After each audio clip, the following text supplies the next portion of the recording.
My name is Violet, and I spent 14 hours cooking my boyfriend Ryan's birthday dinner from scratch. Handmade pasta, slow-braised osso buco, every dish a love letter written in flavors his grandmother would have recognized. But when I presented the feast to him and 20 guests, Ryan took one bite, laughed, and announced to the room that even the trash outside tastes better than this.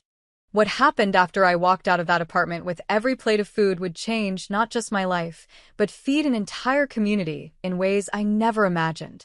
The moment a stranger revealed his identity in that community center kitchen still gives me chills.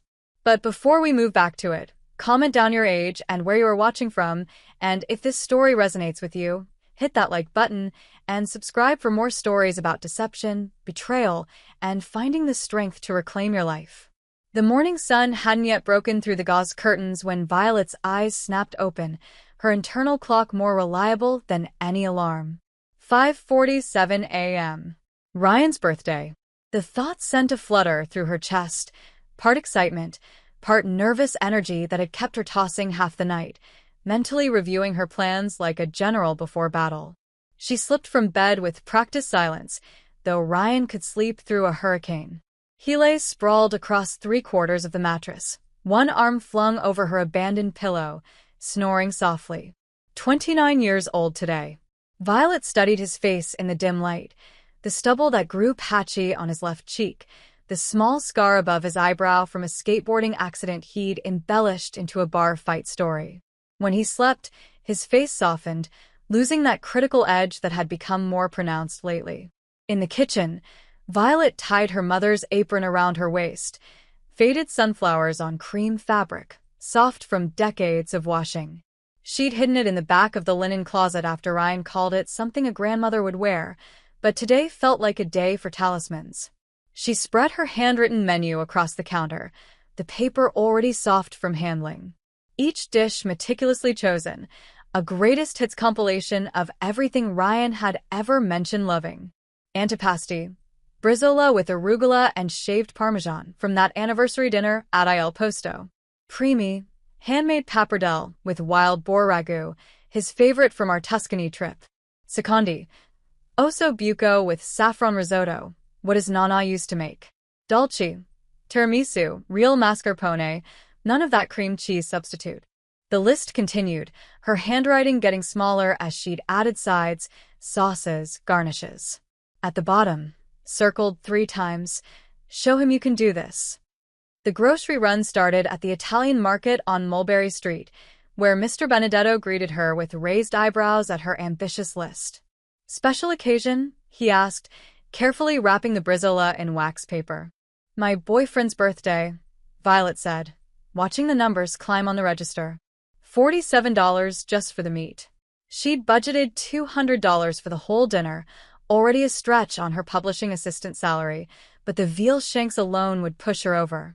She handed over her credit card anyway, pushing down the twist of anxiety. Ryan always said she was too careful with money, that she needed to learn to live a little. Back in the apartment, she laid out her ingredients like surgical instruments. The pasta dough came first, a volcano of Tipo 00 flour on the marble pastry board Ryan's mother had given them, though she'd made it clear it was really for Ryan, whenever he decided to embrace his heritage. Violet created the well, cracked eggs into the center, and began the meditative process of bringing it together. Her hands knew this rhythm, taught by her own mother during long Sunday afternoons when her father would read the paper aloud and the kitchen would steam with the promise of dinner. The dough resisted at first, shaggy and uncooperative, but Violet persisted, kneading with the heels of her hands, folding, turning, pressing. 10 minutes in, her shoulders burned. 15 minutes, and the dough began to yield, becoming silk under her palms. She wrapped it tenderly in plastic, setting a timer for its rest. Her phone buzzed. Sarah, brunch? That new place in Williamsburg has bottomless mimosas. Violet typed back, can't today, cooking for Ryan's birthday dinner. All day? It's 10 a.m. You know me, go big or go home, smiling face with smiling eyes. Girl, you're already home. He better worship you for this. Violet set the phone aside without responding. Sarah didn't understand. She'd been with Marcus for 3 years, and he still brought her flowers every Friday, still pulled out her chair at restaurants. But then, Marcus hadn't grown up with a mother who cooked 3-course meals nightly, who made everything from scratch, including the bread. Ryan had standards, and lately, Violet felt herself falling short of them more often than not. The ragu needed to simmer for at least 4 hours. She heated olive oil in the heavy Dutch oven, another inheritance from Ryan's family arsenal, and began browning the meat in batches. The apartment filled with the sound of sizzling, the rich scent of rendering fat. She'd ground the meat herself, combining pork shoulder and beef chuck, because Ryan had mentioned once, just once, probably forgetting he'd said it, that the texture was better that way. While the meat browned, she diced onions with mechanical precision, tears streaming down her face. Carrots next, then celery, all perfectly uniform. She'd watched enough cooking shows to know that even dice meant even cooking, and today, everything had to be perfect. The sofrito went into the pot with the meat, along with tomato paste that she fried until it turned brick red, wine that she'd opened last night to let it breathe, and to steal a nerve-steadying glass, and stock she'd made last weekend from roasted bones. The kitchen looked like a crime scene, cutting boards and knives scattered, every burner occupied, her apron already splattered with what looked like blood but was only tomato and wine. By noon, her lower back ached from standing, and she'd forgotten to eat breakfast. She grabbed a heel of yesterday's bread, dragging it through the ragu for a taste test. It needed time, needed the flavors to meld and deepen, but the bones were there, rich, complex, with that hint of fennel Ryan loved. She adjusted the heat to the barest simmer and turned to the osso buco. The veal shanks were beautiful, thick-cut, with their marrow centers intact. She dredged them in flour, shaking off the excess, and seared them in batches until golden. More onions, more carrots, more celery. Her knife skills were getting sloppier as exhaustion crept in, but she pushed through. This was love, wasn't it? This attention to detail, this devotion to someone else's pleasure? At 2 o'clock, she realized she'd forgotten about the centerpiece. Ryan had invited a few friends to dinner. He'd been vague about the number, but she'd prepared for 8, maybe 10. The dining table needed to look special, not like their usual Tuesday night takeout setup with bills and magazines pushed to one side. She left the osso buco braising and the ragu simmering, racing to the bodega on the corner. The flowers were mostly wilted, but she found some decent roses and baby's breath, supplementing with eucalyptus that might hide the brown edges. $30 more on the credit card. Back home, she arranged them in the good vase, another Ryan's mother gift, and surveyed the dining room. The table was their one really nice piece of furniture, solid oak that Ryan had insisted on when they moved in together. "We need at least one thing that doesn't look like dorm room furniture," he'd said, though Violet had been perfectly happy with their thrift store finds. She polished it now until it gleamed, then laid out the cream tablecloth she'd been saving for special occasions. The cloth napkins came next, each folded into precise triangles. She'd looked up fancy folding techniques online but settled for simple elegance. Ryan thought trying too hard was tacky. Her phone showed 17 unread messages in the group chat, friends planning evening drinks. She ignored them all. By 4 o'clock, the pasta needed rolling. She cleared the largest counter space, dusted it with flour, and began working the dough through her grandmother's pasta machine, a manual model that attached to the counter with a vice grip. The dough went through again and again, each pass making it thinner until she could see her hand through the golden sheets.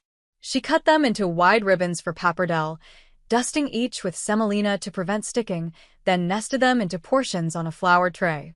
The tiredness was bone-deep now, a gray exhaustion that made her movements automatic.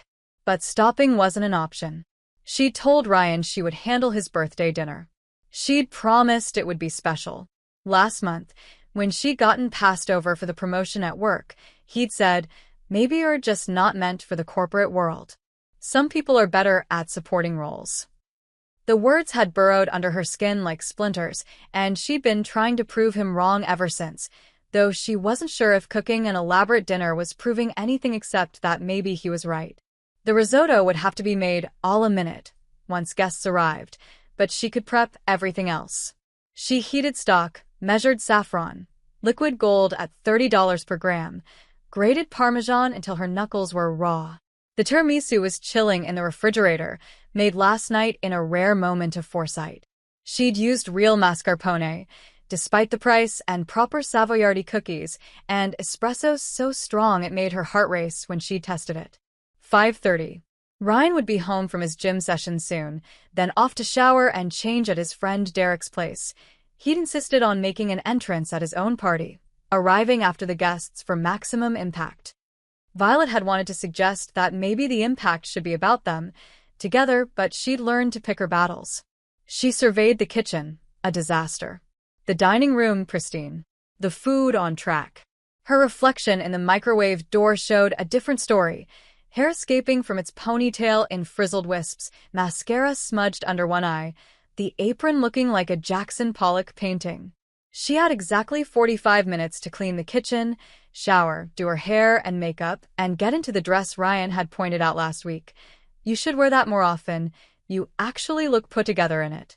The kitchen cleaning was tria, dishes thrown into the dishwasher, counters wiped, evidence of the day's labor hidden like crime scene cleanup.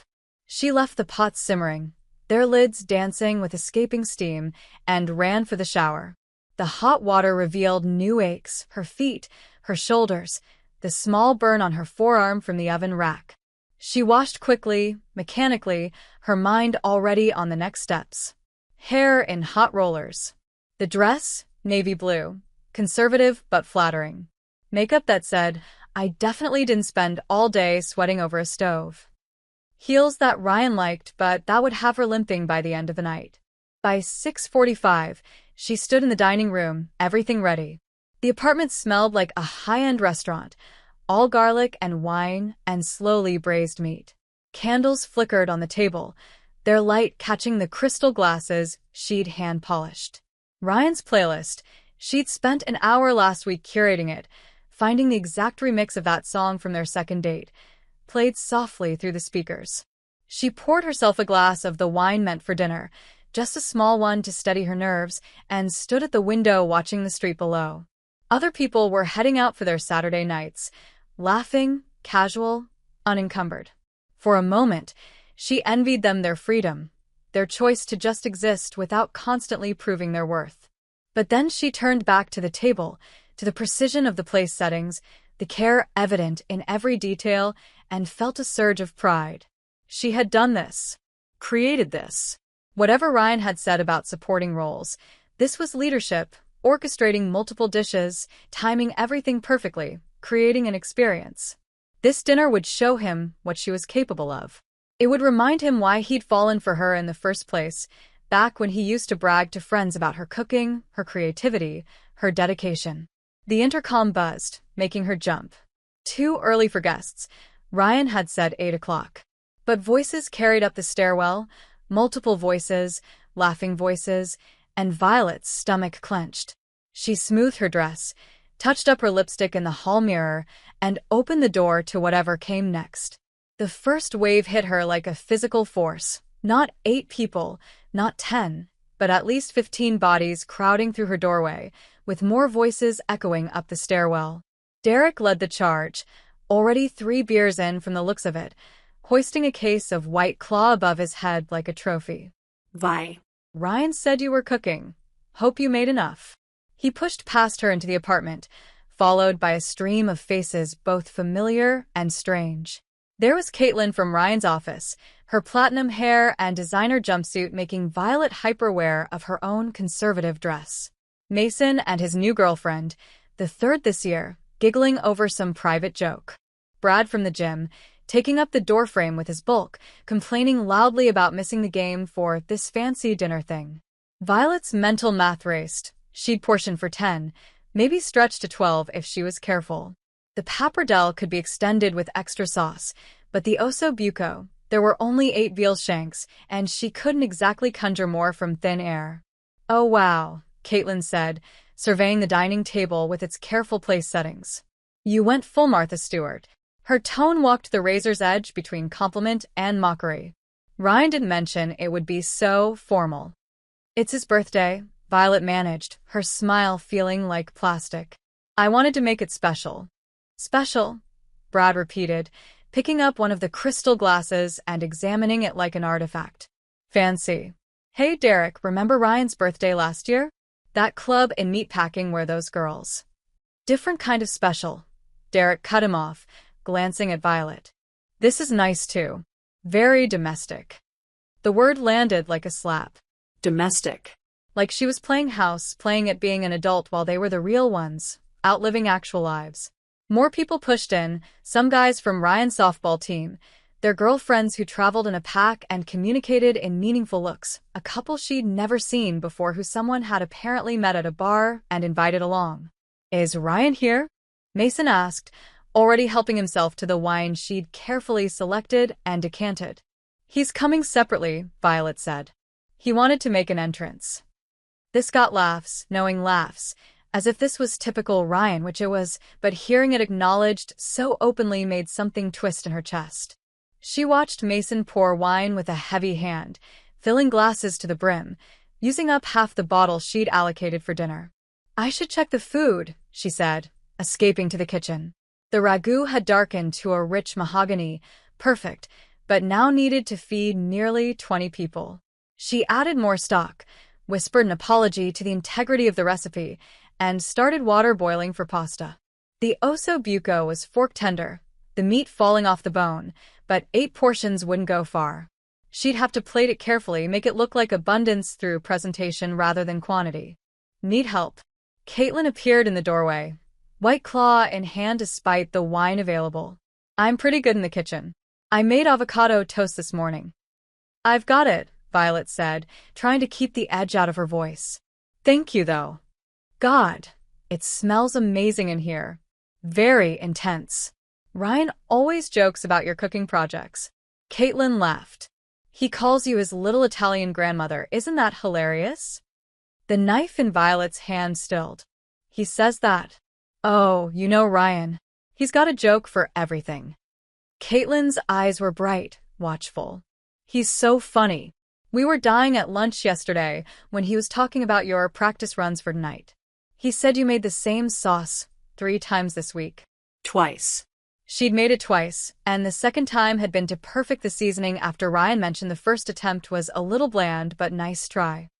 But defending herself would only confirm the image, the try-hard girlfriend, desperate to please, practicing sauce like it was a piano recital.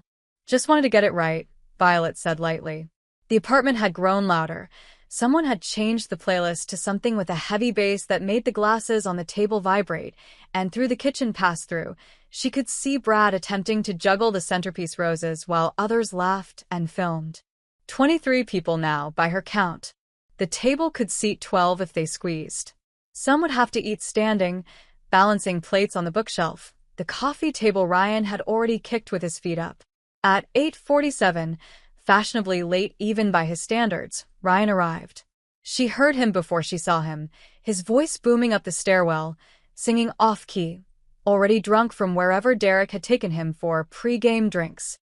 The apartment erupted in cheers as he entered, and Violet watched from the kitchen as he worked the room like a politician, handshakes and backslaps and theatrical surprise at the turnout, as if he hadn't personally invited every single person. He looked good, he always did. The designer jeans she'd bought him for Christmas, the button-down that brought out his eyes, his hair styled just so, with that expensive pomade. He moved through the space with the confidence of someone who'd never doubted his welcome anywhere, never stood in a kitchen wondering if he'd made enough food, never worried that his efforts might not measure up. Finally, after a full circuit of the room, he found her. Babe. He pulled her in for a kiss that tasted like tequila and lime, playing to the audience. This looks incredible. Very ambitious. That word again. Ambitious.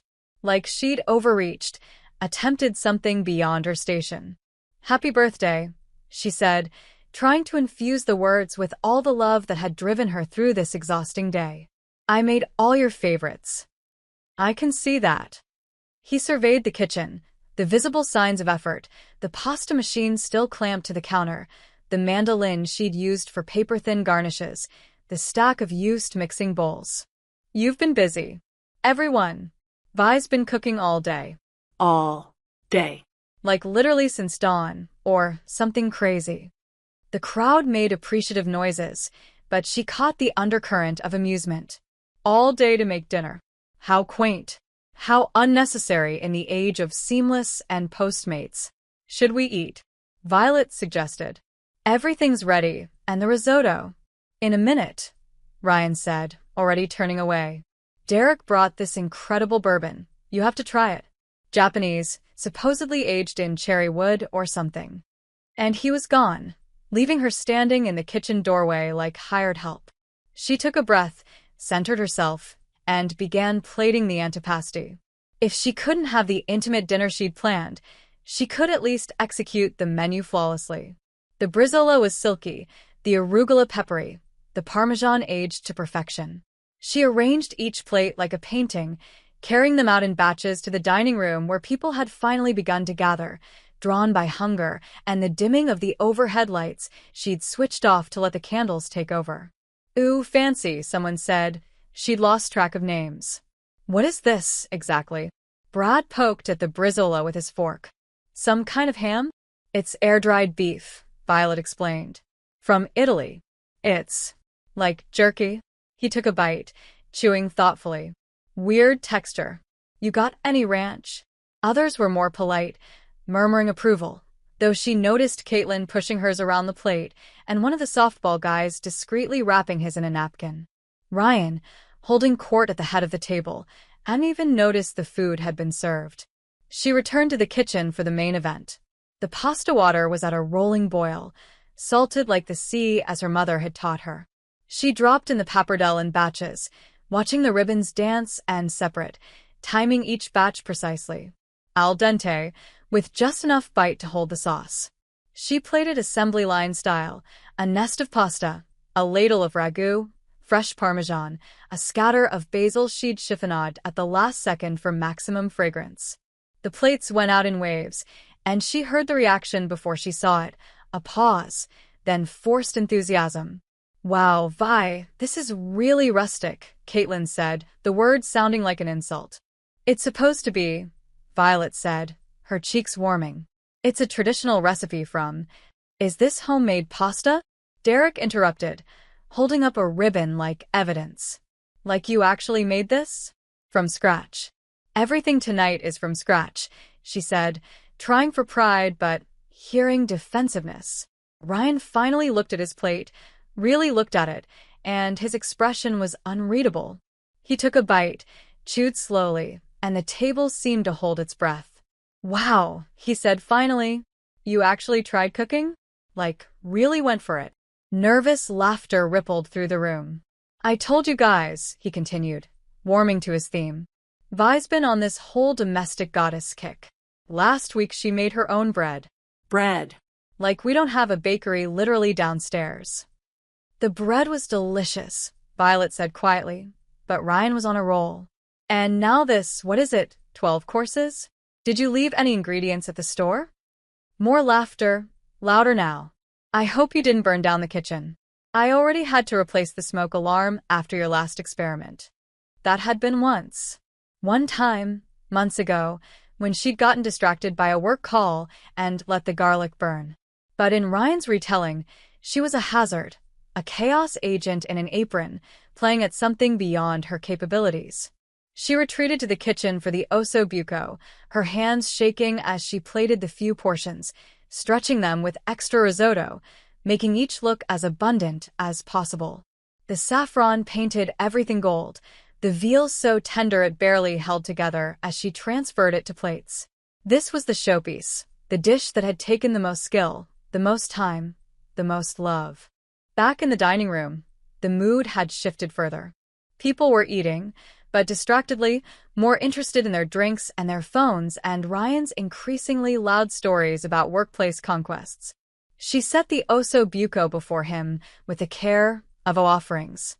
He didn't notice for a full minute, engaged in describing his domination of a recent client presentation.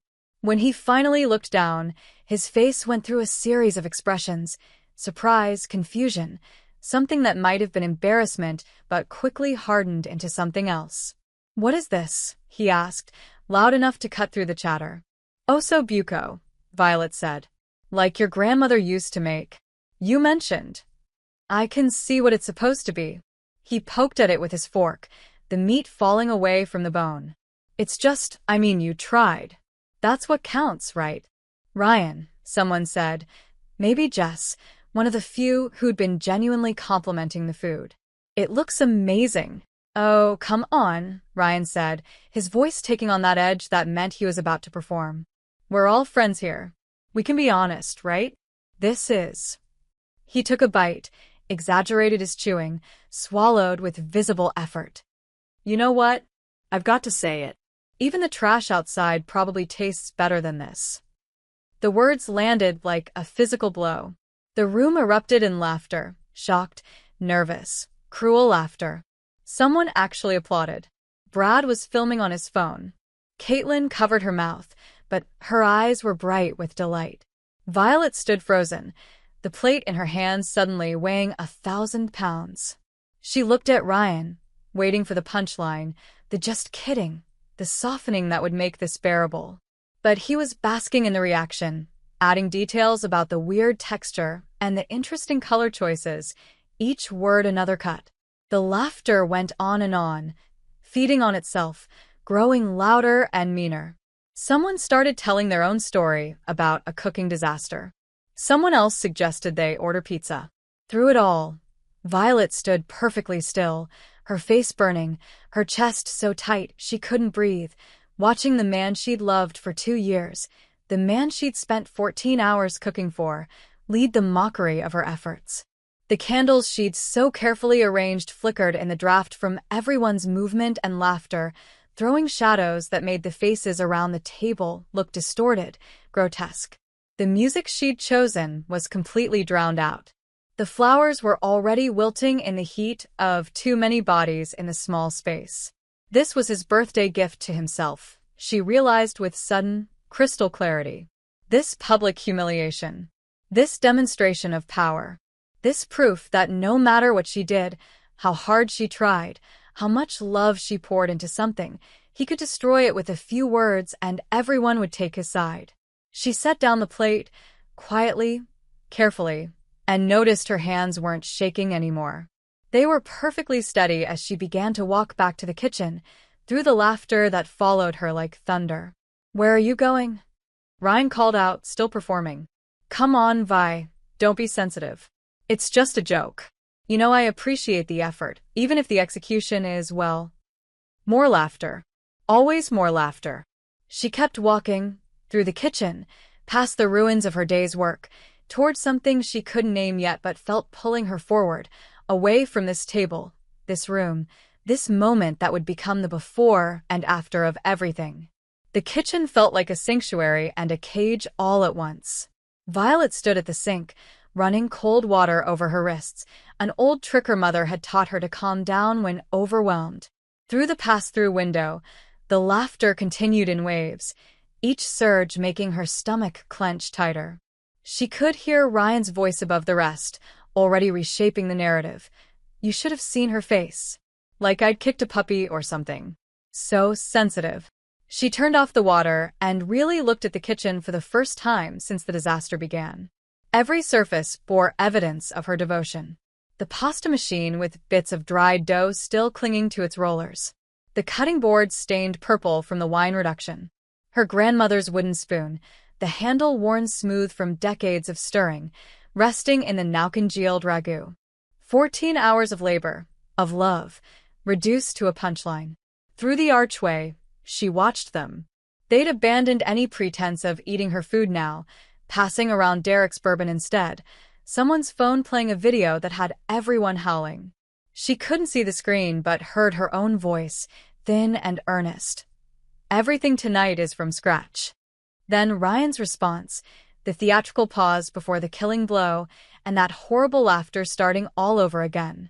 Brad had found the tiramisu in the refrigerator, was eating it straight from the dish with a serving spoon. This is actually pretty good, he said through a mouthful. Way better than that weird meat thing. That's because it's mostly sugar and cream, Caitlin said. Hard to fuck up dessert. But Violet had layered that tiramisu with the same care she'd given everything else, soaking each ladyfinger in espresso for exactly 3 seconds, whipping the mascarpone until it held perfect peaks, dusting the cocoa in a fine, even layer. Even that precision was just another joke to them. Her phone buzzed. A text from her sister in Seattle. "How's the birthday dinner going? Send pics." Violet almost laughed. What picture could possibly capture this? The abandoned plates with food pushed to the edges? The centerpiece roses now being used as impromptu microphones for someone's drunken karaoke? Her boyfriend of 2 years holding court while her culinary love letter congealed on the table? A memory surfaced unbidden. 3 months ago, when she'd gotten the call about missing the promotion. She'd been devastated, had cried in the bathroom at work, then come home to find Ryan playing video games with Derek. When she'd tried to talk about it, needing comfort, he'd paused the game just long enough to say, "Maybe it's for the best. Less stress for you. Some people just aren't built for pressure." Then he'd unpaused and gone back to shooting zombies while she stood there, feeling like she'd been shot herself. She should have known then. Should have recognized the pattern.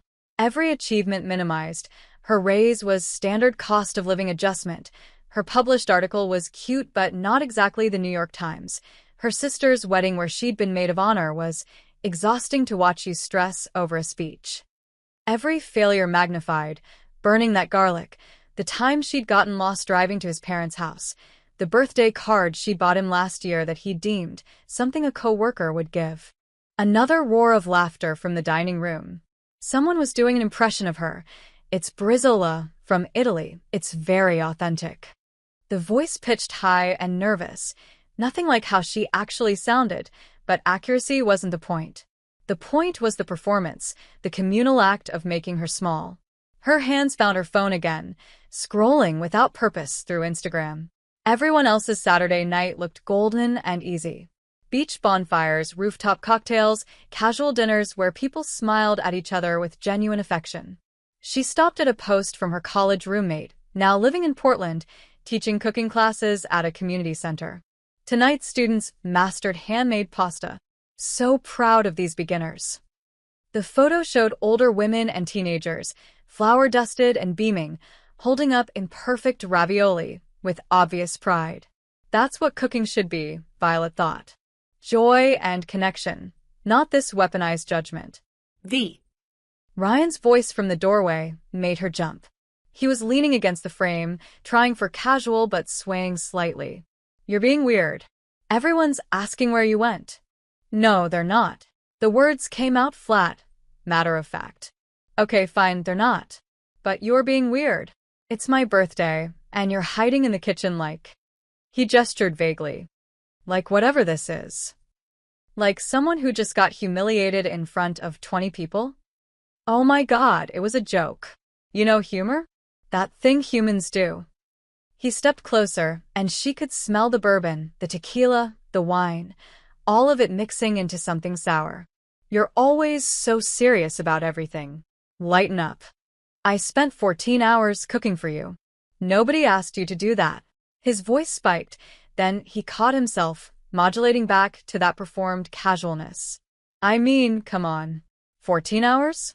For dinner? That's insane. Normal people just order from that Italian place on 3rd. Your grandmother didn't order from." "Don't." His face darkened. "Don't bring up Nana. She could actually cook. She didn't need to practice the same sauce 3 times. Twice, Violet thought again, but what did it matter? In his version of reality, she was always the try-hard, the failure, the punchline. She looked at him, really looked at him, and saw a stranger wearing her boyfriend's face. When had this happened? This cruel edge, this need to diminish her in front of others? Or had it always been there, just hidden better in the beginning when he was still charming his way into her life? "I'm done," she said quietly. "Finally. Come back to the party." Caitlin brought some drinking game. "No, Ryan. I'm done." Something in her tone must have penetrated his bourbon haze because he straightened, his expression shifting to annoyance. "What's that supposed to mean?" Instead of answering, Violet moved past him to the dining room. The conversation died as she appeared, 20 pairs of eyes tracking her movement with the anticipation of witnesses to drama. She didn't speak, just began collecting plates, her grandmother's plates, the ones she'd brought from her apartment when she'd moved in with Ryan, the ones that had served Sunday dinners in her childhood home. "What are you doing?" Ryan's voice carried that warning edge, the one that usually made her back down. She continued gathering dishes, scraping the abandoned food back into serving platters. The osso buco that had taken 4 hours to braise. The handmade pasta she'd rolled until her arms ached. The risotto with its $30 worth of saffron painting it gold. All of it, back into containers with mechanical efficiency. "Violet, stop being dramatic." Ryan was performing again, playing to his audience. "Look, everyone, she's having a moment. Is she seriously taking the food?" Brad laughed, but it sounded uncertain now. Violet found her voice, though she didn't look at any of them. "Yes, I'm taking the food. The food that tastes worse than trash, apparently." "Oh, come on," Caitlin said. He was joking. "Right, Ryan?" But Ryan was watching Violet with something new in his expression, not quite concern, but the dawning realization that this wasn't following his script. "Babe, you're embarrassing yourself." She almost laughed at that. Embarrassing herself? After what he'd just done. But she didn't have the energy to point out the irony. She just kept moving, muscle memory guiding her hands. Pack the food, clear the table, ignore the audience. "This is insane," someone muttered. "Should we leave?" Another voice asked. "Nobody's leaving." Ryan snapped. "It's my birthday." She gets like this. Emotional. That word. Emotional. As if feeling things was a character flaw, a weakness to be mocked. Violet sealed the last container, stacked them in the canvas bags she used for farmers' market runs. The tiramisu came last, rescued from Brad's spoon, most of it intact. She turned to face the room, finally meeting their eyes. Some looked amused, others uncomfortable, a few even seemed sympathetic. Jess, definitely, and Ben, who'd been quietly appreciative of the food before Ryan's pronouncement, had made appreciation social suicide. "Where are you going?" Ryan demanded as she headed for the door, bags in hand. "You can't just leave. This is your apartment too." "Our apartment," she thought but didn't correct. The lease was in his name, he'd insisted, said it was easier that way. Just like the furniture was mostly his, the Netflix account, the friend group. She'd nested in his life without realizing she'd given up her own. "To donate this disaster," she said, echoing his earlier words. "Since that's all it's good for, right?" The silence stretched, taut as the pasta she'd rolled earlier. Then Ryan laughed, forced and sharp. "Fine. Go ahead. Take your little hurt feelings and your mediocre food and go play charity worker. But don't expect me to be here when you come back ready to apologize." Apologize? He actually thought she would apologize. For what? For caring too much? For trying too hard? For believing, despite mounting evidence to the contrary, that love meant something more than public performance and private cruelty? Violet looked at him one last time, this man she'd shaped 2 years of her life around, and felt something crack inside her chest.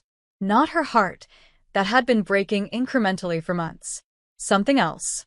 Some load-bearing beam of denial that had kept her in this relationship long past its expiration date. "Happy birthday, Ryan," she said and walked out. The hallway was blessedly quiet, just the distant sound of city traffic and the muffled bass from his apartment. She made it to the stairwell before the tears came, hot and angry and absolutely warranted. But she didn't stop walking. 3 flights down, through the lobby where Mr. Patterson, the night doorman, gave her a concerned look but wisely said nothing, and out into the September night. The air outside hit her like a slap of clarity. September in New York carried that particular quality of possibility, summer's heat giving way to autumn's crispness, the city feeling both ending and beginning.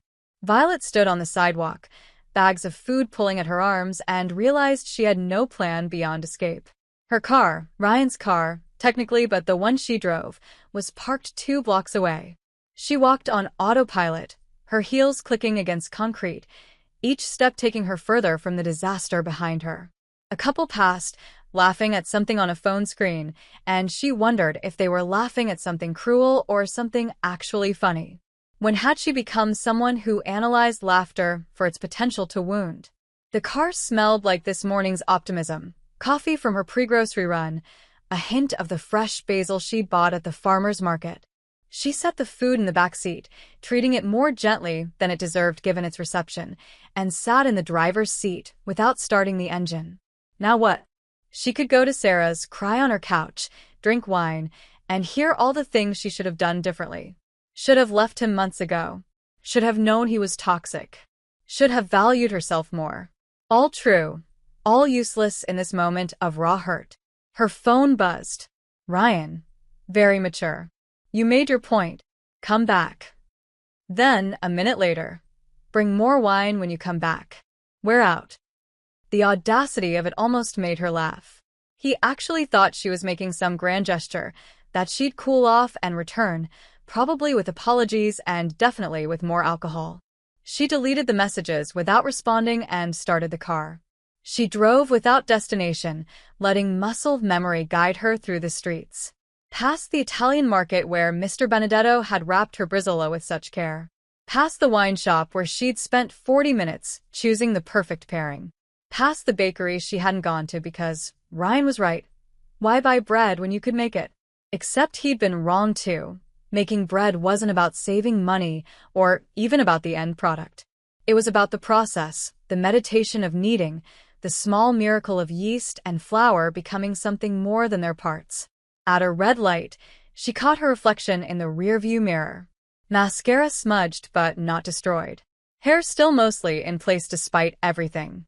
She looked like someone who'd had a long day, not someone whose relationship had just imploded over osso buco. The thought made her laugh, a sharp sound in the quiet car. All those romantic breakups in movies, full of thrown dishes and dramatic declarations. Hers had been quieter, just a woman walking out with leftovers. The light turned green, and she found herself heading downtown, toward the community center she passed on her way to work. She'd never been inside, but she'd seen families going in and out, had noticed the signs for free meals on Saturdays. It was past 9 now, they might be closed. But the food in her back seat felt like a weight that needed lifting, and throwing it away felt like admitting Ryan was right about its worthlessness. The center's windows glowed warm against the darkening street. Through them, she could see people still inside, volunteers cleaning up from dinner service, a few families lingering over coffee. She parked, gathered the bags, and approached the door before she could lose her nerve. A woman looked up as she entered, mid-50s, wearing an apron that had seen better days, her face kind but tired. I'm sorry, we've finished serving for tonight. But if you're hungry, I might be able to find. No, I'm not. I brought food. Violet lifted the bags. It's already cooked. Italian. Everything's fresh, made today. The woman's expression shifted to surprise, then gentle assessment.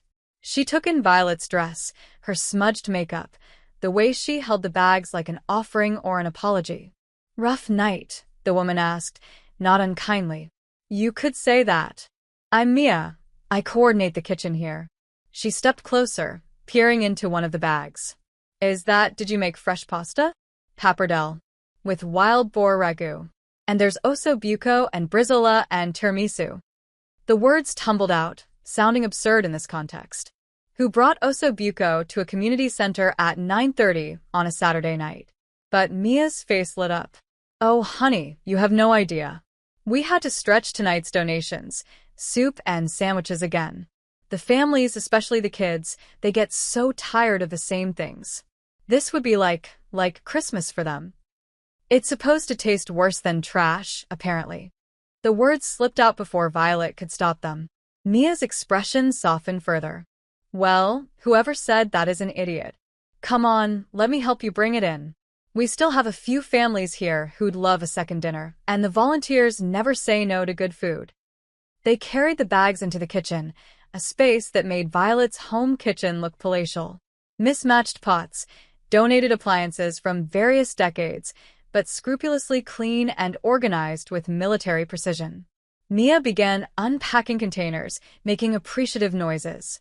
This is restaurant quality, she said, lifting the lid on the osso buco. Where did you train? I didn't. I just I learned from my mom and YouTube and trial and error. The best teachers. Mia called out. Gabriel, Anna, come see what just walked in. A teenage boy appeared first, all gangly limbs and suspicious eyes, followed by a younger girl who might have been a sister. They approached the counter where Mia was plating food with more care than anyone had shown it all evening. This lady made all this herself, Mia told them. Real Italian food. Gabriel's suspicion melted at the smell. That's pasta? Like, real pasta, not from a box. Made it this morning, Violet said, watching him take a bite. His eyes closed, and for a moment, he looked transported. Oh man, he breathed. Oh man, this is what food's supposed to taste like. Anna was working through the osso buco with focused intensity, her small face serious. The meat falls off the bone, she announced, as if sharing a scientific discovery. And it tastes like sunshine. Violet felt something crack in her chest again, but this time it wasn't breaking, it was opening. More people appeared, drawn by the smell and Mia's calls. A volunteer named Marcus who looked like he'd been a linebacker in another life, who took one bite of the ragu and declared it poetry. An elderly woman, Rosa, who tasted the brizola and began speaking rapid Spanish that Mia translated as memories of her grandmother's cooking in Puerto Rico. A young mother with twin toddlers who fell on the tiramisu like it was treasure, chocolate dusting their cheeks as they hummed with pleasure. You should be cooking professionally, Marcus said, going back for thirds. This is better than any restaurant I've been to.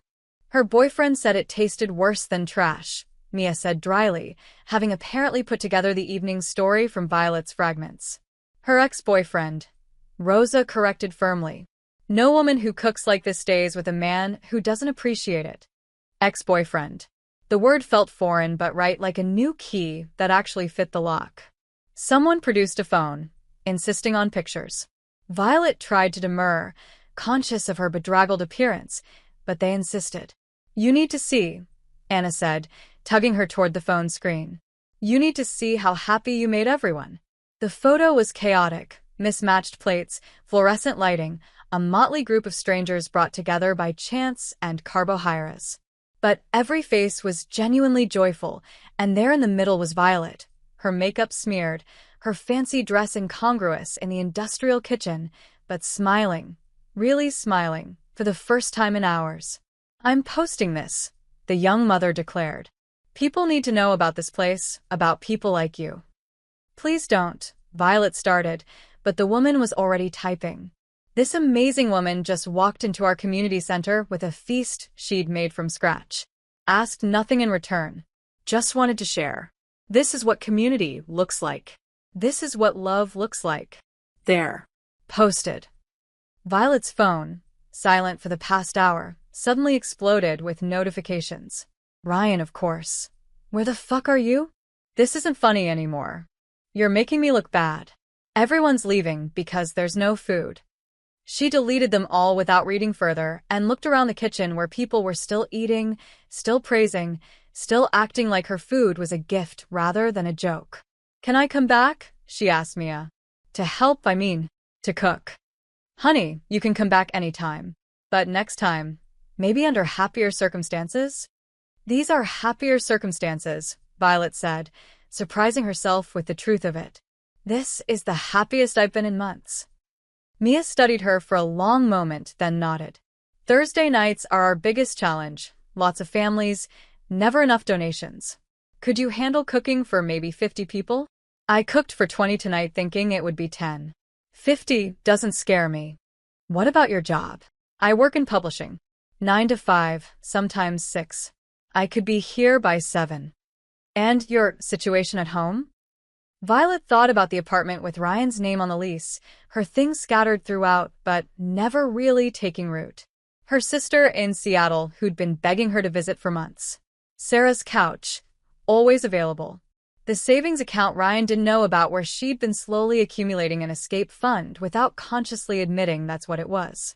That's going to change, she said. Her phone rang. Ryan again. She declined the call, but it immediately rang again. This time she answered, stepping outside for privacy. Where the hell are you? His voice was less drunk now, more angry. Do you have any idea how embarrassing this is? Everyone left. You ruined my birthday. I ruined your birthday?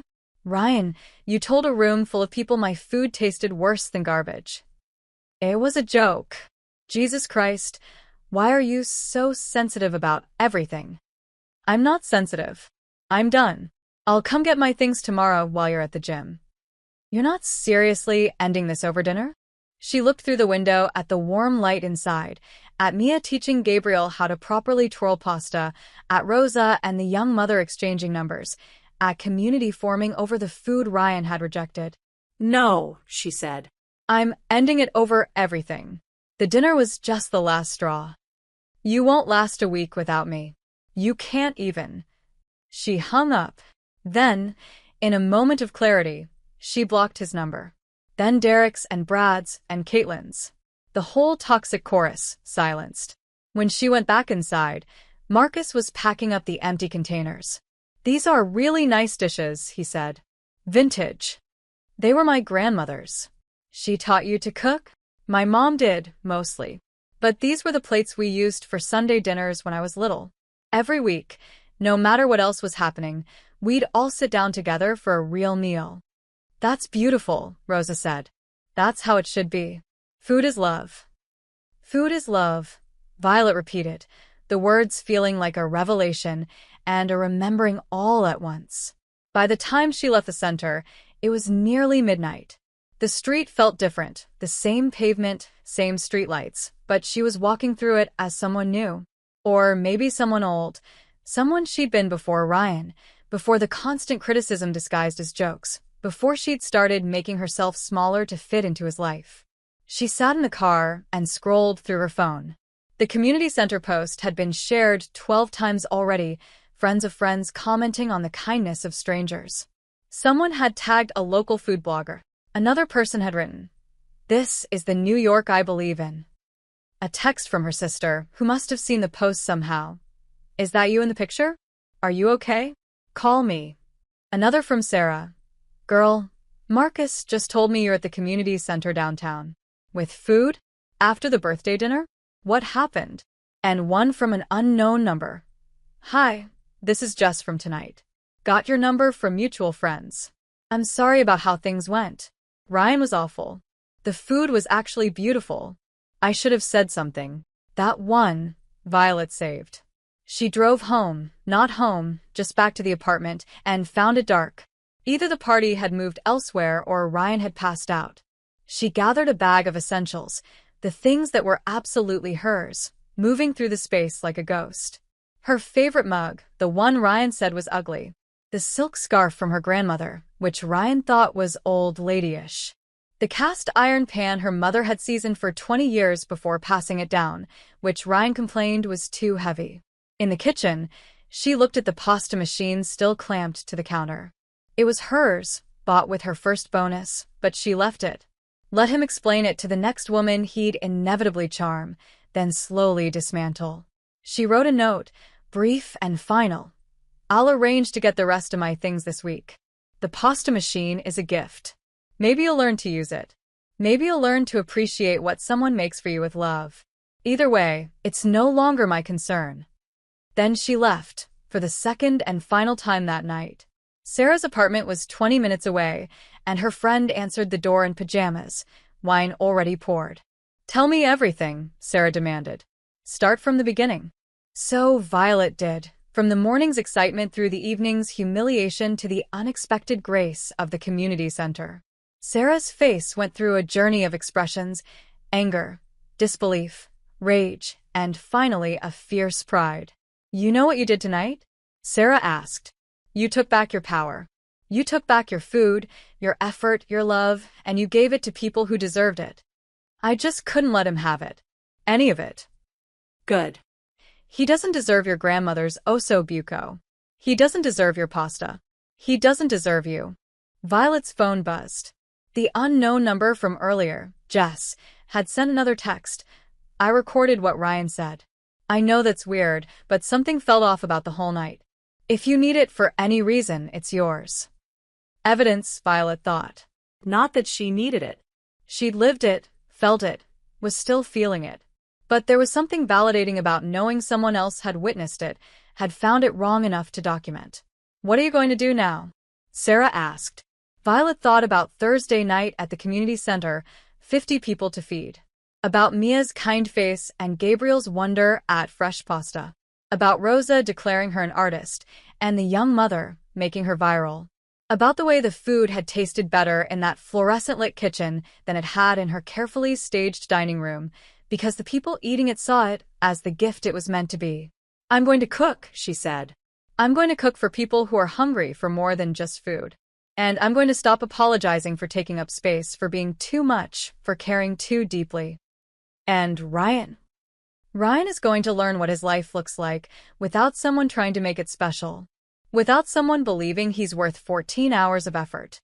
Without someone translating love into food day after day, only to have it thrown back in her face. Sarah raised her wine glass to taking out the trash. Violet clinked her glass against it, thinking of Ryan's words, how he'd meant to wound her. But trash could be composted, could nurture new growth. And she was already feeling the first shoots of something green and strong pushing through the wreckage of this night. "To feeding people who are actually hungry," she countered. Outside, the city hummed with its usual symphony of sirens and laughter and life continuing despite personal catastrophes. Tomorrow, she'd have to figure out logistics, where to live, how to extract herself from 2 years of entanglement, how to rebuild a life that was fully hers. But tonight, she sat with her best friend, drinking wine that tasted like freedom, her phone lighting up with messages from strangers at the community center already asking if she'd share her recipes, if she'd teach them her techniques, if she'd really be back on Thursday. She would be.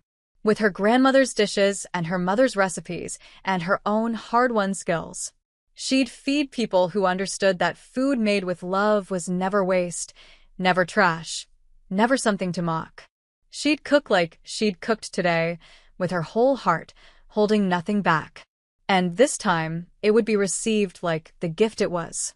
Violet woke to 87 notifications and a headache that had nothing to do with wine. Sarah's couch had been more comfortable in theory than practice, and morning light streamed through windows that didn't have Ryan's expensive blackout curtains. For a moment, she forgot why she was here. Then reality crashed back with the weight of a fallen souffle. Her phone screen was a chaos of alerts. The community center post had gone from 12 shares to over 300 overnight.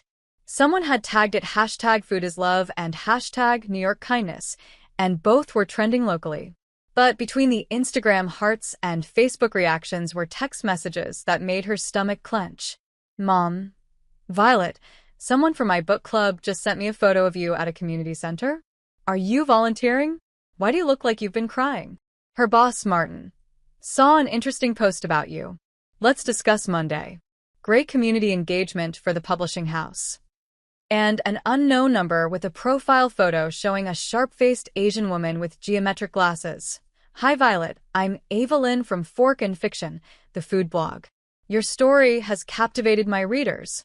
Would love to interview you about last night's dinner, both versions. The contrast is compelling." Sarah emerged from her bedroom with coffee and a grim expression. "You need to see this," she said, handing over her phone. It was Ryan's Instagram story, posted at 3 a.m., clearly drunk. A photo of the abandoned dining table with its wilted flowers and scattered glasses. Caption: "When you try to give someone everything and they literally take the food and run face with tears of joy, #crazy-ex-girlfriend, #dodged-a-bullet, #can't take a joke. That absolute bastard," Sarah muttered. "He's trying to control the narrative." But below his story, the comments weren't going his way. Someone had linked to the community center post, and the contrast was damning. Here was Ryan mocking a girlfriend who'd cooked all day for him. There was that same girlfriend feeding hungry families with the food he'd rejected. Violet's phone rang. Mia from the community center. "Honey, I hope I'm not calling too early, but something remarkable is happening. People saw that post about you, and they're calling to donate. Not just food, money, time, everything. One restaurant wants to sponsor Thursday's dinner entirely. They specifically asked if you'd be the one cooking." Which restaurant? "Salt and Cedar. Fancy place downtown. They said they wanted to support authentic culinary community engagement, whatever that means in corporate speak. Salt and Cedar. Violet knew that name. Where did she know that name? I'll be there Thursday, she said. Definitely. After hanging up, she Googled Salt and Cedar. Upscale, famous for their farm-to-table authenticity, 3 locations in Manhattan alone. Their About page showed a sleek dining room, all exposed brick and Edison bulbs, the kind of place Ryan always wanted to go but complained about the prices.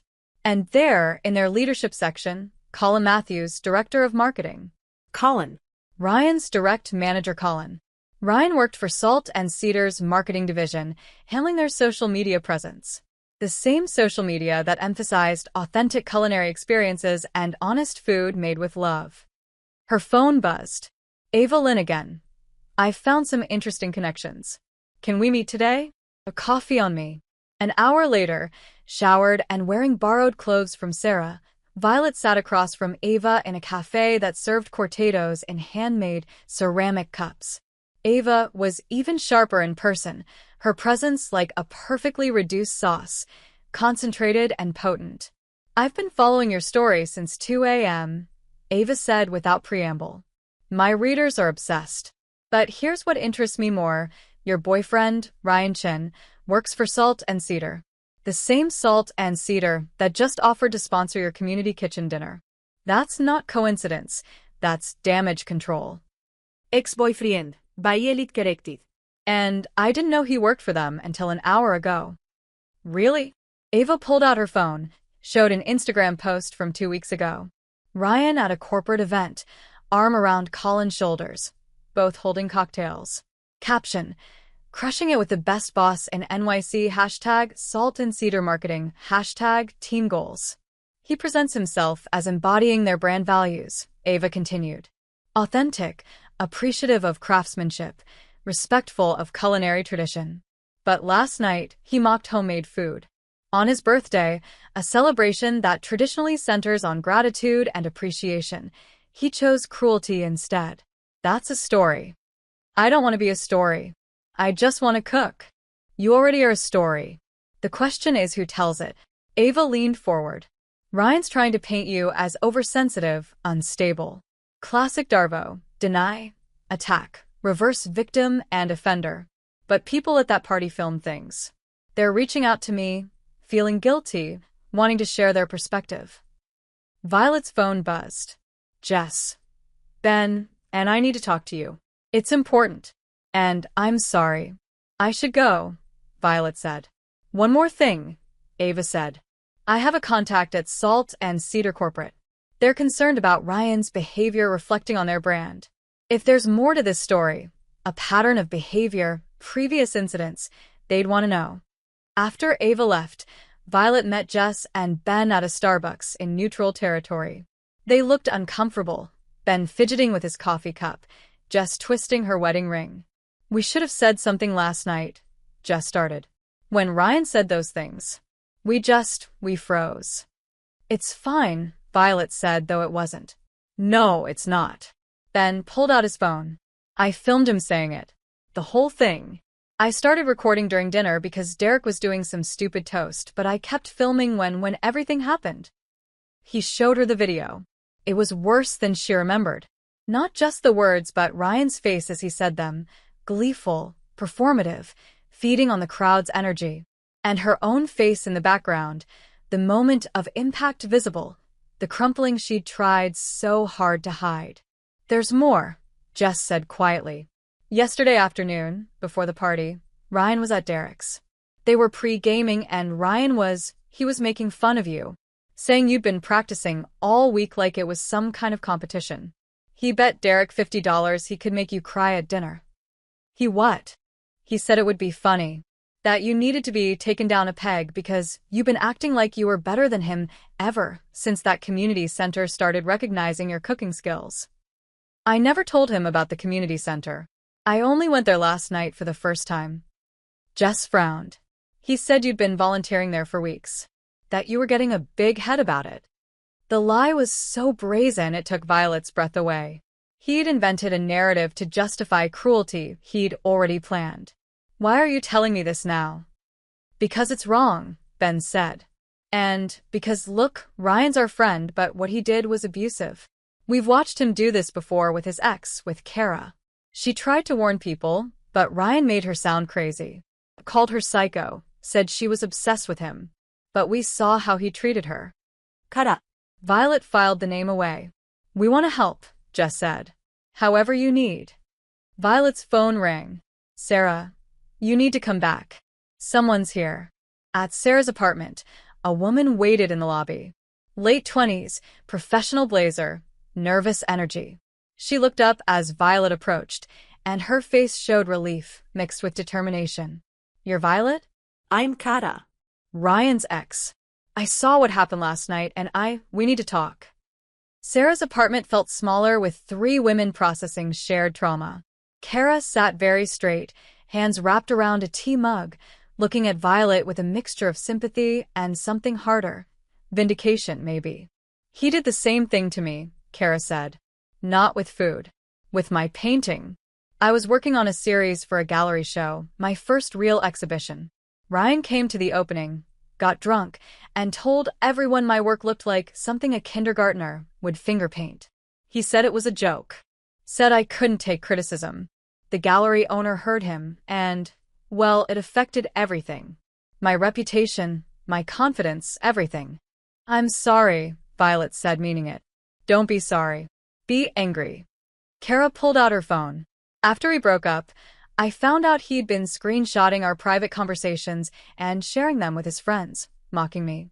But he made a mistake. He included Colin in some of those group chats. Colin, who manages marketing for a company that claims to value artistry and emotional authenticity. She showed them screenshots. A group chat called The League. Ryan, Derek, Brad, Colin, and others. The messages were vile. Ratings of girlfriends' appearances, bets on who could break their partner first, mocked screenshots of vulnerable text messages. And there, from yesterday afternoon, Ryan. Tonight's the night, boys. Vi's been slaving over this dinner all week.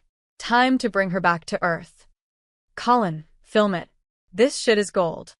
Derek, $50 says she cries before dessert. Ryan, make it $100. I know exactly what buttons to push. Colin encouraged this? Violet asked. Colin started it, Kara said. He calls it maintaining frame. It's from some toxic masculinity playbook.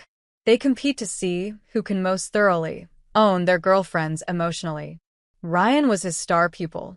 Sarah had gone pale. This is organized psychological abuse. And it's happening at Salt and Cedar's marketing department, Kara added. The company that sells itself as supporting women chefs, that runs campaigns about emotional authenticity in cooking, that just offered to sponsor your community dinner as damage control. The evidence spread across Sarah's coffee table like a crime scene. Screenshots, videos, photos, a documentary of cruelty disguised as brotherhood. Violet stared at a message from 3 months ago where Ryan described her promotion rejection to the group, told her it was for the best. She actually thanked me for the perspective face with tears of joy. We could destroy him, Sarah said quietly. This is enough to ruin his career, his reputation, everything. Colin's too, Kara added. And, honestly, Part of me wants that. I want them to feel what we felt. That public humiliation. Violet picked up the photo someone had taken at the community center, her serving food, surrounded by grateful faces. Then she looked at the screenshot of Ryan's Instagram story, his attempt to control the narrative. 2 versions of the same night, 2 different truths. Her phone buzzed. Mrs. Whitaker from the community center. Mia tells me you're our Thursday chef. I'd like to meet you early, help you prep. I used to run a restaurant before I retired. You have good hands, I could tell from how you held the plates. Don't let anyone tell you otherwise. I need to think, Violet said. She walked to the window, looking out at the city that had been the backdrop to 2 years of slowly shrinking herself. Somewhere out there, Ryan was probably nursing a hangover, crafting his victim narrative. Colin was at Salt and Cedar headquarters, orchestrating damage control. The men from the League were going about their Sundays, unaware their private cruelties had been documented. The easy thing would be to post everything. Watch their carefully constructed worlds implode. Take the interviews, tell the story. Let Ava Lynn write the exposé that would probably go viral. Become the face of surviving emotional abuse, of fighting back. But she thought about Mrs. Whitaker calling her hands good. About Gabriel's face when he tasted fresh pasta. About 50 people who needed feeding on Thursday. I want to make them a deal, she said, turning back to Kara and Sarah. A deal? Kara's voice was incredulous. They don't deserve deals. Not for them. For the community center. Violet picked up her phone, found Ava Lynn's number. Can you set up a meeting? Colin, Ryan, and whoever makes decisions at Salt and Cedar Corporate. 2 hours later, she sat in a conference room that screamed corporate wellness, plants, natural light, a water feature burbling in the corner. Across from her, Colin, sweating despite the AC, Ryan, furious but trying to hide it, and Margaret Chin, Salt and Cedar's chief brand officer, unreadable behind designer glasses. Ava Lynn sat beside Violet, recorder visible on the table. We're here off the record for now, Ava said. Ms. Rivera has a proposal. Violet placed printed screenshots on the table. The group chat. The bet. Colin's encouragement. Ryan's face went white, then red. Colin started to speak, but Margaret held up a hand, reading with laser focus. This is... Margaret paused, choosing words carefully. Inconsistent with our brand values. It's evidence of a hostile work environment that your marketing director not only participated in but encouraged, Ava said smoothly. The same marketing director who shapes your campaigns about authenticity and respect for culinary craft. What do you want? Margaret asked Violet directly. Money? An apology? I want the community center funded, Violet said. 6 months of sponsored dinners, not just Thursday. Full funding, ingredients, supplies, staff stipends for volunteers. And I want a teaching kitchen installed so we can run cooking classes for the community. That's substantial.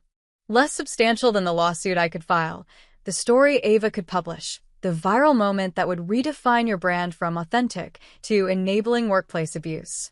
Ryan found his voice. This is extortion.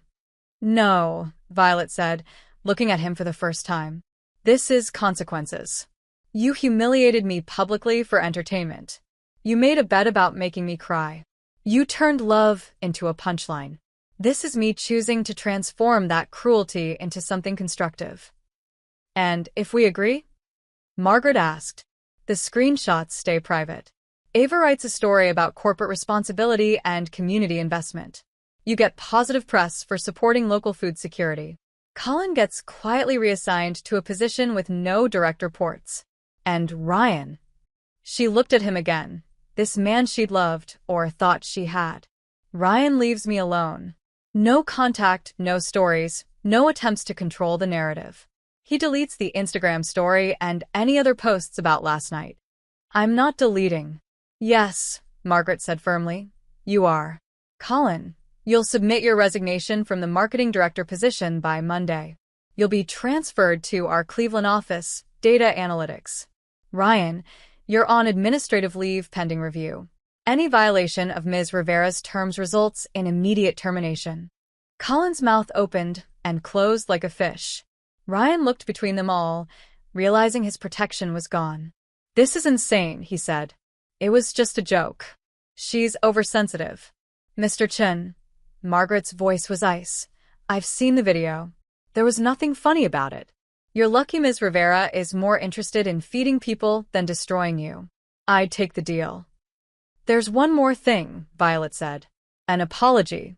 Not to me, I don't want it. To the community center. In person. Ryan serves dinner there, helps clean, and sees who actually appreciates good food. Absolutely not. You'll do it, Margaret said. Or you'll be terminated for cause. No severance, no reference. Your choice. The room fell silent except for the water feature's burble. Ryan's face cycled through emotions. Rage, disbelief, fear, and finally, defeat. Fine, he spat. Excellent. Margaret stood. Ms. Rivera will have contracts drawn up. The community center will have full funding starting immediately. And Ms. Lynn, I trust your story will reflect our company's commitment to correcting mistakes and supporting community initiatives. If the funding is real and sustained, yes, Ava said. Outside the building, Violet's hands shook. Ava touched her shoulder gently. You did the right thing, Ava said. You could have destroyed them, but you chose to build something instead. It doesn't feel like winning. That's because you're not vindictive. That's why this is powerful. You transformed their cruelty into resources for people who need them. Her phone buzzed. Mrs. Whitaker, Mia tells me we have a new sponsor. Thursday's menu, what are you thinking? Violet thought about it. Thursday's dinner would be the opposite of last night's failed birthday feast. No pretense, no performance, just good food for grateful people. I'm thinking fresh start, she texted back. Simple, honest, made with love. Sarah met her for dinner, takeout Vietnamese on her apartment floor, no fancy plating required. So, you basically got the community center a massive donation by not destroying your horrible ex. Sarah summarized. Something like that. And he has to serve food there? Just once. With me supervising. Sarah laughed. That's actually worse than destroying him. He has to see you thriving, see people appreciating what he mocked, and he can't say anything. Violet's phone lit up with messages. The community center volunteers planning Thursday's menu. Her mom saying she was proud. Jess and Ben offering to volunteer. Even Mr. Benedetto from the Italian market saying he'd heard about her work and offering wholesale prices for the center. One message stood out. An unknown number, but the profile photo showed an older black woman in chef's whites. This is Gladys Whitaker. Mia gave me your number. I heard about last night both versions. I taught at the Culinary Institute for 30 years before retiring. You have something that can't be taught. You cook with love. Don't let anyone convince you otherwise. See you Thursday. We'll prep together, and I'll show you how to make 50 portions feel like a feast. Violet smiled, the first real smile since before the birthday dinner. Tomorrow, she'd have to figure out housing, formally extract herself from Ryan's apartment, begin rebuilding a life on her own terms. It would be hard, probably messy, definitely uncertain. But Thursday, she'd cook for 50 people who'd appreciate every bite. She'd learn from Mrs. Whitaker, who saw potential where Ryan saw only mockery. She'd transform Salt and Cedar's guilt money into full bellies and grateful smiles. You know what the best revenge is? Sarah asked, watching Violet respond to messages. Living well. No. It's taking the worst moment of your life and turning it into the beginning of something better. It's making them fund your dreams with their shame. Violet thought about the contrast. Last night's careful plating for people who laughed at her effort. Thursday's simple abundance for people who'd see it as love. The dining room with its dying roses and cruel laughter. The community center with its fluorescent lights and genuine gratitude. I need to plan Thursday's menu, she said. Now? It's Sunday night. Exactly. I have 4 days to prep. 50 people to feed. And this time. Violet pulled out her notebook, the same one where she'd planned Ryan's birthday dinner. She turned to a fresh page, wrote Thursday community dinner at the top. This time, I know it won't be wasted. She began writing, shopping lists, prep schedules, portion calculations. No Brizola this time, no osso buco, nothing that required proving herself. Just good, honest food. Maybe a pasta bar where kids could choose their own sauces. Maybe a soup that could stretch if more people showed up. Maybe sheet pan vegetables that celebrated simplicity. Her phone buzzed one more time. Ryan's Instagram story had been deleted. In its place, Salt and Cedar had posted, "Proud to announce our partnership with the Washington Heights Community Center, providing 6 months of fully funded community dinners. Food is love, and love should be shared." The comments were already rolling in, praising the company's community commitment. Violet knew the truth behind the gesture, but that didn't matter. What mattered was that 50 hungry people would eat well on Thursday, and every Thursday after that for 6 months.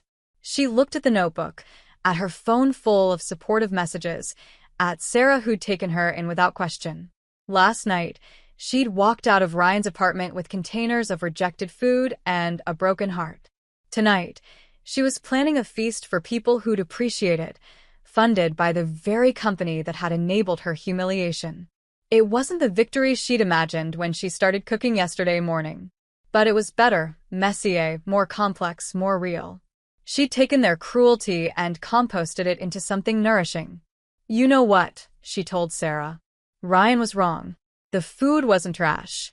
But even if it had been, I'd have found a way to make it valuable. That's what I do. I take ingredients and transform them into something more. And yourself? Sarah asked. What are you transforming into? Violet considered it. Someone who knows her worth. Someone who cooks for love, not approval. Someone who feeds the hungry, literally and metaphorically. She turned back to her notebook, planning Thursday's feast. In 4 days, she'd stand in that community center kitchen with Mrs. Whitaker, teaching her the kind of lessons no YouTube video could capture. She'd serve Ryan's portion herself, watch him see what his mockery had inadvertently created. And then she'd keep cooking every Thursday until the funding ran out. By then, maybe she'd have found other sponsors, other supporters. Maybe that restaurant Mateo that Ava had mentioned. Maybe a cookbook deal from the publisher where she worked. Maybe something she couldn't imagine yet. The future stretched ahead, uncertain but no longer frightening. She had her hands, her skills, and finally, people who saw their value. That was enough. More than enough. That was everything. Thursday arrived like a held breath finally released. Violet stood in the community center kitchen at 3 p.m. for hours before service, watching Mrs. Whitaker move through the space with the efficiency of someone who'd orchestrated 1,000 dinner services. Mise en place, Mrs. Whitaker said, not looking up from her knife work. Everything in its place. Not just ingredients, your mind, your heart, your intentions. You can't cook with chaos inside. They'd prepped for 3 days, turning salt and cedar's gilt money into cases of fresh vegetables, quality proteins, good olive oil. Nothing fancy. Violet had learned her lesson about performance cooking, but everything fresh, real, dignified. 50 portions? Mrs. Whitaker asked, though she knew the answer. Officially.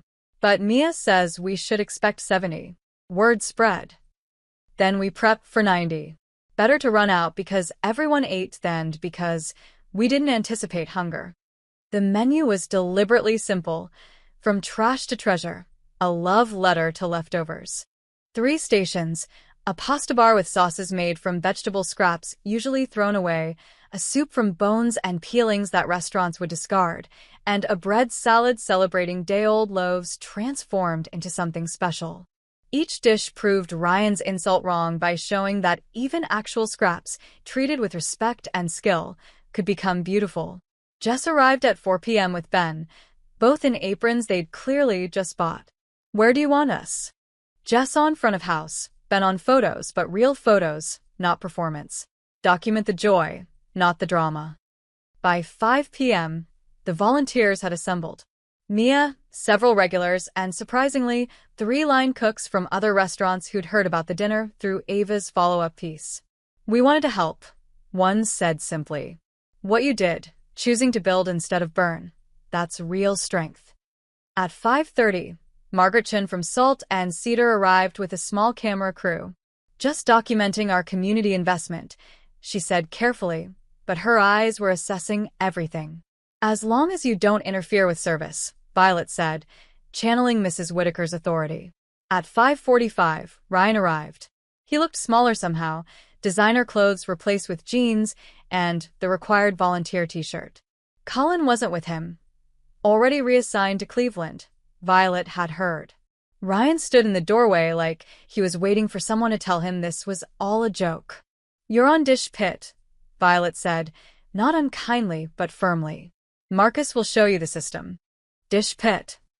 His voice cracked slightly. I thought I'd be serving. Everyone starts in dish. You earn your way to serving.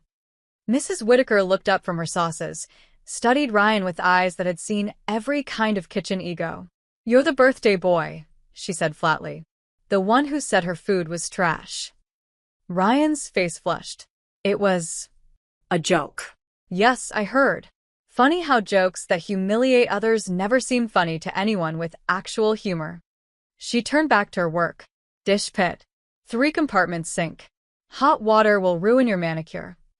The doors opened at 6 p.m. The lines stretched down the block. Families with children, elderly couples, young people between jobs, and surprisingly, food industry workers who'd closed their lunch shifts and come to see what Violet Rivera would do with community dinner. Order. Mia called out, the first ticket of the night. Family of 5. 2 vegetarian. The kitchen exploded into controlled chaos. Violet worked the pasta station, tossing fresh noodles with carrot top pesto, beet green marinara, and a cauliflower leaf Alfredo that had taken 3 attempts to perfect. Mrs. Whitaker commanded the soup station, ladling liquid gold made from chicken bones, onion skins, and celery ends into bowls. The bread salad station run by the visiting cooks turned yesterday's unsold bakery donations into panzanella that would make a Tuscan grandmother proud. Through the service window, Violet could see the dining area filling. Gabriel and Anna were there, the teenagers from Saturday night, with what looked like their entire extended family. Rosa had brought friends from her building. The young mother with twins had become a family of 6, her sister and parents joining. And there was Ryan, visible through the dish pit window, arms deep in suds, his face a study in misery as bus tubs of dishes accumulated faster than he could wash. Behind, Jess called, carrying plates. She'd found her rhythm. No longer the nervous woman from the birthday party, but someone discovering capability she'd never exercised. First wave, perfect, Mrs. Whitaker murmured. Now the rush. The next hour blurred. Tickets flying, pasta dancing in pans, soup never-ending from the perpetual pot Mrs. Whitaker had started at dawn. Violet found the zone athletes talked about. No thought, just motion, her hands knowing what to do without her mind's interference. Then she heard it. Violet. Violet, come out here. She looked up from plating to see Mateo Cruz, the chef-owner of Cocina Noble, standing in the dining room with 2 other people she recognized from food media, Janet Young from The Times, Roberto Silva from that Netflix food show. We had to see, Mateo said when she emerged. After Ava's piece, we had to see if it was real. If what was real? This. He gestured to the room. Turning rejection into nourishment. Making scrap food that rivals any tasting menu in the city. And that pasta. Tell me that's not from a box. Made this morning, Violet said.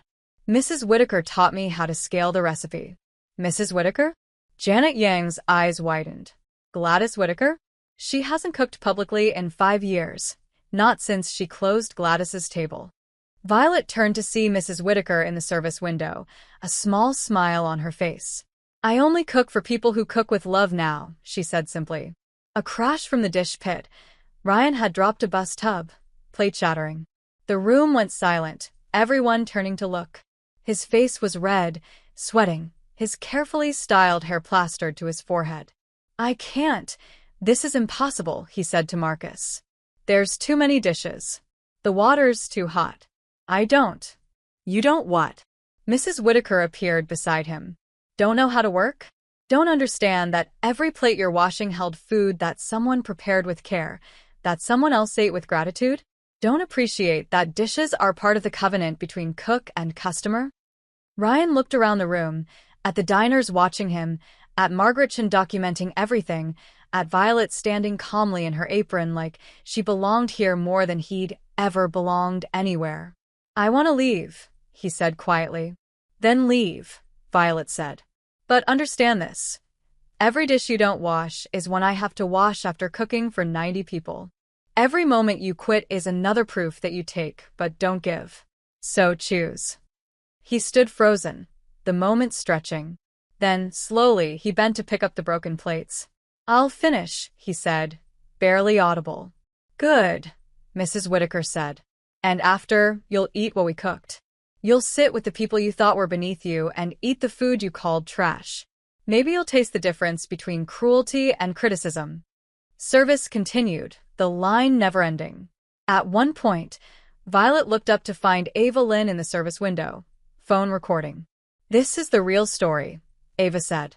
Not the drama, not the revenge. This. You feeding people. the transformation of hurt into help. At 8 p.m., with the last portion served, Violet finally paused. The dining room was still full, people lingering over coffee and the sheet cake someone had donated. Children were drawing with crayons Mia had produced. Adults were exchanging numbers, making plans. And there was Ryan, finally finished with dishes, standing uncertainly with a plate Mrs. Whitaker had prepared for him. "Sit," Violet said, not unkindly. "Eat." He sat at the only open seat between Rosa and Gabriel. Violet watched him take the first bite of pasta with carrot-top pesto. His face went through several expressions: surprise, recognition, maybe even shame. "It's good," Gabriel told him. "Better than good. Your girlfriend, ex-girlfriend. She's an artist." "I know," Ryan said quietly. "I knew." That was the cruelest part, Violet realized. He'd always known her food was good. The mockery had been calculated, designed to diminish not because he didn't recognize her talent, but because he did. As the evening wound down, a man who'd been sitting quietly in the corner approached Violet. Middle-aged, unremarkable except for his eyes that missed nothing. "Ms. Rivera? I'm Daniel Harper." The name meant nothing to her, but Mrs. Whitaker stiffened. "Danny Harper? From the neighborhood." "Hello, Mrs. W. Been a while." "Danny runs Harper Foundation now," Mrs. Whitaker told Violet. "His family's foundation. They fund food programs across the city." "I was also the one who posted the original photo of you on Saturday night," Daniel said. "I volunteer here sometimes, anonymously. I saw you walk in with that food, saw your face. I knew there was a story." "You started all this?" Violet gestured to the full room, the empty pots, the community that had formed over dinner. "You started it when you chose to feed people instead of throwing good food away. I just documented it." He pulled out a business card. "But I'm here officially now. Harper Foundation wants to discuss something with you." Margaret Chin materialized beside them, her corporate antenna clearly tuned to important conversations. "Mr. Harper, I didn't realize you were here." "I'm often here, Miss Chun. Though usually your company doesn't notice until there's PR value." Margaret's smile tightened. "Our commitment to this community is genuine. Your commitment is 6 months of guilt money. What happens after? We're evaluating long-term partnerships." "I'm sure." Daniel turned back to Violet. "Ms. Rivera, what would you do with a real kitchen? Not just volunteering, but yours to run." Violet looked around the community center kitchen with its ancient equipment and flickering lights. "I don't understand. Harper Foundation has been looking for someone to run our new project. We're launching from scratch community kitchens, professional teaching kitchens in underserved neighborhoods. Full funding for 2 years minimum, including salaries, equipment, and ingredients. The mission is simple: feed the hungry while teaching skills, building community, creating dignity through food." The room had gone silent. Everyone was listening now, the volunteers, the diners, even Ryan from his corner table. "You want me to run a kitchen?" Violet's voice came out strangled. "I want you to run the flagship location. Here, actually. We've already negotiated to buy the building next door, renovate it into a state-of-the-art teaching kitchen and community restaurant. Pay what you can model with sliding-scale cooking classes. Mrs. Whitaker has already agreed to develop curriculum." Mrs. Whitaker smiled. "If you'll have me as a partner. But I'm not a trained chef. I'm a publishing assistant who cooks." "You're someone who took the worst night of your life and turned it into this." Daniel gestured to the room. "You chose building over burning. You understand that food is about more than technique. It's about love, community, transformation." "The salary is competitive," he continued. $70,000 to start, full benefits, and you'd have complete creative control. The only requirement is that you feed people, both their bodies and their spirits." Violet's legs felt weak. Sarah appeared beside her, having arrived sometime during service, and gripped her arm. "Say yes," Sarah whispered. "Say yes right now." "Mr. Harper," Margaret Chin interrupted, "Salt and Cedar would be interested in partnering on this initiative." "No." Daniel's voice was firm. "Your company had the chance to value Ms. Rivera's work. You chose mockery. The only reason you're here now is damage control." After your 6-month commitment ends, you're done here. He turned back to Violet. There is one condition. We announce this publicly. Not for drama, but for accountability.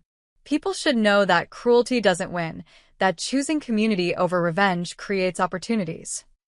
Can I think about it? Of course. But know this, I've watched this community for years.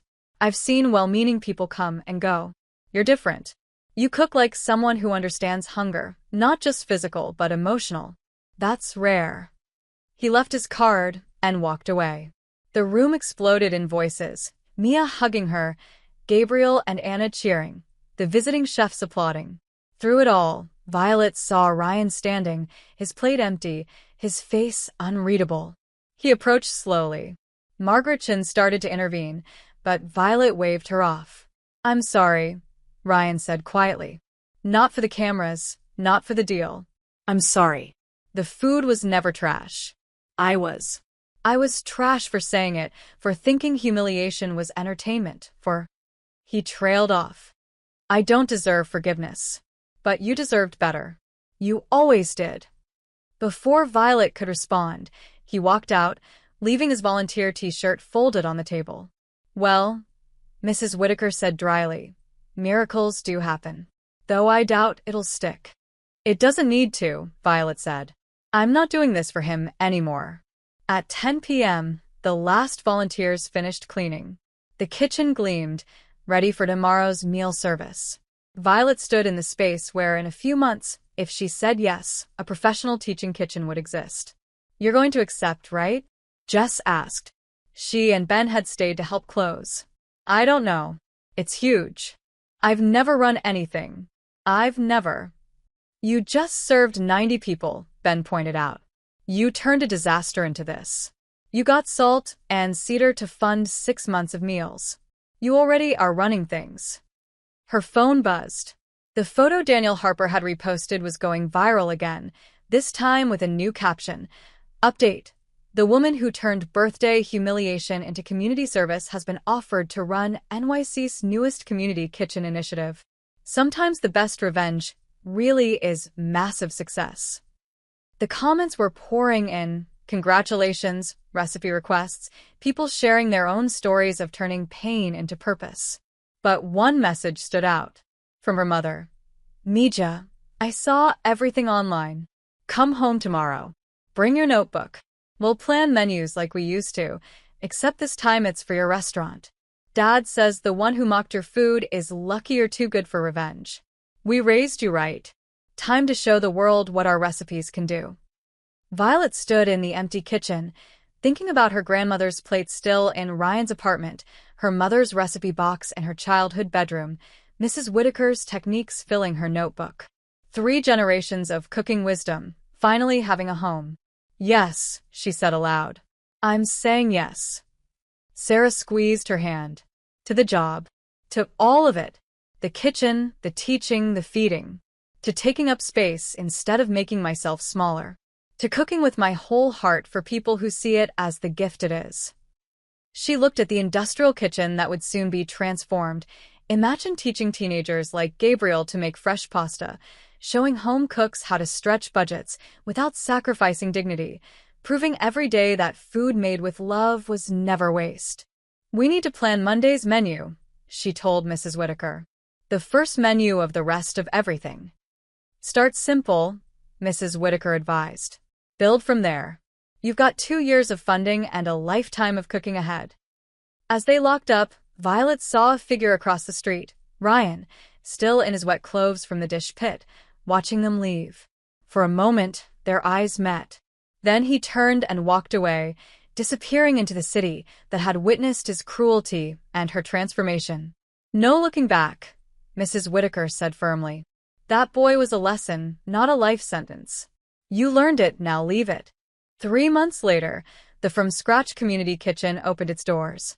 The renovation had been extensive, professional-grade equipment, teaching stations, a dining room that could hold 100. The walls held photos from that first Thursday service, including one of Violet in her flour-dusted apron, surrounded by empty pots and full hearts. Opening night brought everyone, Gabriel and Anna, Now her sous chefs in training, Rosa and the community center families, Mateo Cruz and half the city's food scene. Her parents had driven from Connecticut, her father carrying her grandmother's pasta machine, restored and polished. For the teaching kitchen, he said gruffly, his way of saying he was proud. The menu was simple but significant. All the dishes from that Thursday service, elevated slightly, but still accessible. The carrot top pesto, the scrap bone soup, the bread salad that celebrated day-old loaves. Each dish proved that with skill and love, anything could be transformed. Ava Lynn covered the opening, her piece starting. 6 months ago, Violet Rivera's boyfriend told her that her cooking was worse than trash. Tonight, she opens a kitchen funded by the foundation of a billionaire who tasted her food and saw what her ex couldn't, that cooking with love is the rarest ingredient of all. At the end of service, Daniel Harper stood to speak. This kitchen exists because one woman chose to build instead of burn. She took the worst moment and transformed it into this, a place where anyone can learn, eat, and find dignity. That's the miracle. Not the funding, not the renovation. The choice to transform cruelty into kindness. Later, as Violet stood in her kitchen, she thought about that birthday dinner that felt like a lifetime ago. The careful plating for people who didn't care. The mockery that had seemed like the end of everything. Now she plated for people who saw every dish as a gift. She taught skills to eager students. She fed the hungry, for food, for knowledge, for community. Her phone showed one last notification. An email from an unknown address, no subject line. She almost deleted it, then recognized the sender. It was the apartment building's generic resident email. Violet, I kept the pasta machine. Couldn't throw it away. Been practicing. Finally made something edible. Thought you should know you were right. Making something with your own hands changes you. Changes how you see everything. I'm sorry it took losing you to understand that. She deleted it without responding. Some transformations were private, some apologies came too late, and some people had to learn alone what they'd mocked in company. The kitchen around her hummed with tomorrow's prep. Mrs. Whitaker was teaching Jess to properly season a cast iron pan. Gabriel was practicing knife cuts. Anna was drawing menu designs in her sketchbook. This was her real birthday gift, Violet realized. Not the dinner she'd cooked in desperate hope of approval, but this kitchen born from that dinner's rejection. Every meal served here would be a reminder that sometimes the worst moments weren't endings, but beginnings. Ready for tomorrow? Mrs. Whitaker asked. Tomorrow was the first community breakfast, the first teaching class, the first day of the rest of everything. Ready, Violet said and meant it. The last light in the kitchen illuminated the sign Daniel had installed above the pass. From scratch, where every meal is made with love. Below it, smaller but visible, the motto Violet had chosen. Transforming ingredients, transforming lives. She locked up, walking past the spot where she'd parked that awful Saturday night with bags full of rejected food. Now it was marked reserved. Executive chef. The city hummed around her, sirens and laughter, and the endless appetite of 8 million people. Tomorrow she'd feed as many as she could reach. But tonight, she went home to her own apartment, her own life, her own complete self. No longer trying to prove her worth through someone else's validation. She knew her worth now. It tasted like freedom. If someone you loved mocked your greatest act of love in front of everyone, would you choose revenge or transformation? Let me know in the comments below. And don't forget to like and subscribe for more stories about finding strength in the most humiliating moments.